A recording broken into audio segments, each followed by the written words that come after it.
ଏକ ମାଛ ଏବଂ ତୁମ ମଧ୍ୟରେ ଯଦି ଏକ ଶ୍ୱାସକ୍ରିୟା ଦୌଡ଼ ହୁଏ ବା ଶ୍ୱାସକ୍ରିୟା ପ୍ରତିଯୋଗିତା ହୁଏ ତାହେଲେ ସେଥିରେ କିଏ ଜିତିବ? ଏହା ହେଉଛି ଏକ ମାଛ ଏବଂ ଏହା ହେଉଛି ତୁମେ। ଗୋଟିଏ ସେକେଣ୍ଡ ପାଇଁ ଭାବ। ମାନେ ମୁଁ ଏଠାରେ ପଚାରିବାକୁ ଚାହୁଁଛି ଯେ ଗୋଟିଏ ମିନିଟ୍ରେ କିଏ ଅଧିକ ଥର ନିଶ୍ୱାସ ନେଇଥାଏ, ମାଛ ନା ତୁମେ? ତେବେ ଏହାର ଉତ୍ତର ହେଉଛି ମାଛ। ଦେଖନ୍ତୁ, ଯେଉଁ ଜଳଚର ପ୍ରାଣୀ ରହିଛନ୍ତି ସେମାନଙ୍କର ଶ୍ୱାସକ୍ରିୟା ହାର ସ୍ଥଳଚର ପ୍ରାଣୀମାନଙ୍କ ଠାରୁ ବହୁତ ଅଧିକ। ମାନେ ମାଛର ଶ୍ୱାସକ୍ରିୟା ହାର ତୁମମାନଙ୍କ ଠାରୁ ବହୁତ ଅଧିକ। ତେବେ ଏପରି କାହିଁକି ହୋଇଥାଏ?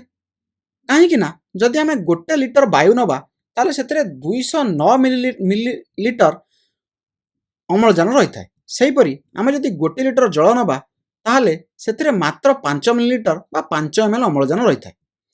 ଏବଂ ମାଛକୁ ଜୀବିତ ରହିବାକୁ ହେଲେ ଜଳରୁ ଅଧିକରୁ ଅଧିକ ଅମ୍ଳଜାନ ଗ୍ରହଣ କରିବାକୁ ପଡ଼ିବ।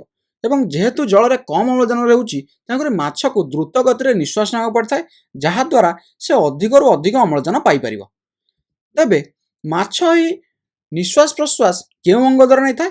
ମାଛ ତାର ଗାଲି ବ୍ୟବହାର କରି ଏହି ନିଶ୍ୱାସ ପ୍ରଶ୍ୱାସ ନେଇଥାଏ। ଏହା ହେଉଛି ମାଛର ଶ୍ୱାସ ଅଙ୍ଗ।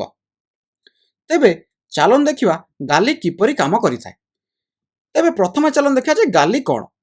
ଦେଖନ୍ତୁ, ଯଦି ମାଛର ମୁଣ୍ଡ ତଳକୁ ଯେଉଁ ଗାଲି ଆବରଣ ରହିଛି ତାହାକୁ ଯଦି ତୁମେ ହଟାଇବ ତାହେଲେ ତୁମକୁ ଭିତରେ କିଛି ନାଲି ଭଳି ଦେଖାଯିବ, ନାଲି ରଙ୍ଗର କିଛି ଦେଖାଯିବ, ଯାହାକୁ ଆମେ ଗାଲି ପ୍ରକୋଷ୍ଠ ବୋଲି କହିଥାଉ। ଏବଂ ତାହାରି ମଧ୍ୟରେ ଗାରି ଭିତରେ ଗାଲି ରହିଥାଏ। ତେବେ ଗାଲି ପ୍ରକୋଷ୍ଠ ଭିତରେ ଆମକୁ ଗାଲି ଚାପ ଦେଖାଯାଏ, ଯାହାକି ଏକ ବଙ୍କା ହ୍ୟାଙ୍ଗର ଭଳି ହୋଇଥାଏ। ଏବଂ ଆଉ କ'ଣ ଦେଖାଯାଏ? ଆମକୁ ଗାଲି ତନ୍ତୁ ଦେଖାଯାଏ। ଏହା ନାଲି ରଙ୍ଗର ହୋଇଥାଏ ଏବଂ ଏହା କିଛି ସୂତା ଭଳିଆ ଦେଖାଯାଏ।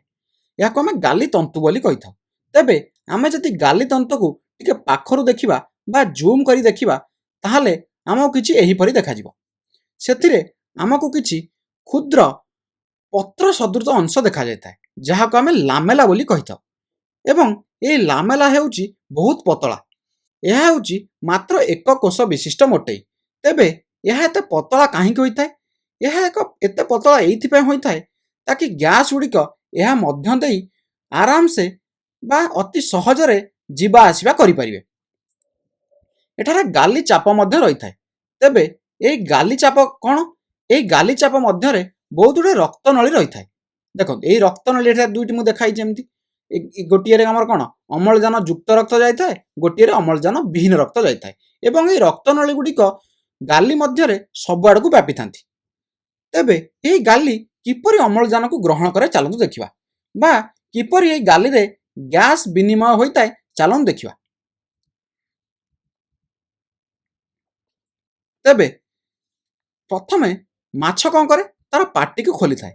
ଯେତେବେଳେ ମାଛ ପାଟି ଖୋଲେ ସେତେବେଳେ ଜଳ ଦ୍ରୁତ ଗତିରେ ଭିତରକୁ ପ୍ରବେଶ କରେ ଏବଂ ଗାଲି କୋଠରୀ ମଧ୍ୟକୁ ଯାଇଥାଏ।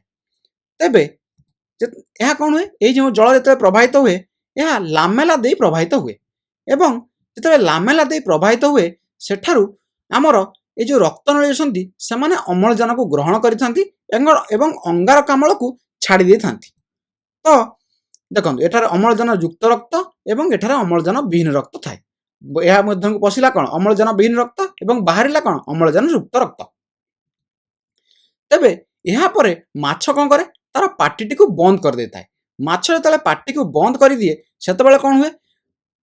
ମାଛର ପାଟି ଭିତରେ ଚାପ ସୃଷ୍ଟି ହୋଇଥାଏ ଏବଂ ଗାଲି ପ୍ରକୋଷ୍ଠରେ ଚାପ ଅଧିକ ସୃଷ୍ଟି ହୋଇଥାଏ, ଯାହାଦ୍ୱାରା ଗାଲି ଆବରଣ ଖୋଲିଯାଏ ଏବଂ ବ୍ୟବହୃତ ହେଉଥିବା ଜଳ ମାନେ ଯେଉଁ ଜଳରେ ଅଙ୍ଗାରକାମ୍ଳ ରହିଛି ସେଗୁଡ଼ିକ ବାହାରକୁ ବାହାରି ଯାଆନ୍ତି।